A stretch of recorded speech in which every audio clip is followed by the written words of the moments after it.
చింతకాయల అయ్యన్న పాత్రుడిని నేను శాసనసభ సభ్యునిగా ఎన్నికైనందున శాసనం ద్వారా నిర్మితమైన భారత రాజ్యాంగం పట్ల నిజమైన విశ్వాసము విధేయత చూపుతానని భారతదేశ సార్వభౌమాధికారాన్ని అధికారాన్ని సమగ్రతను కాపాడుతానని నేను స్వీకరించబోయే కర్తవ్యాన్ని శ్రద్ధాశక్తులతో నిర్వహిస్తానని దైవ సాక్షిగా ప్రమాణం చేస్తున్నాను.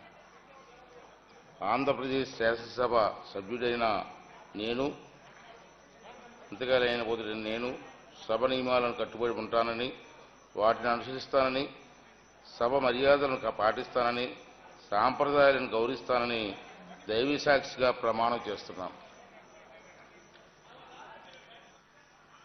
శ్రీ బాలకృష్ణ నందమూరి.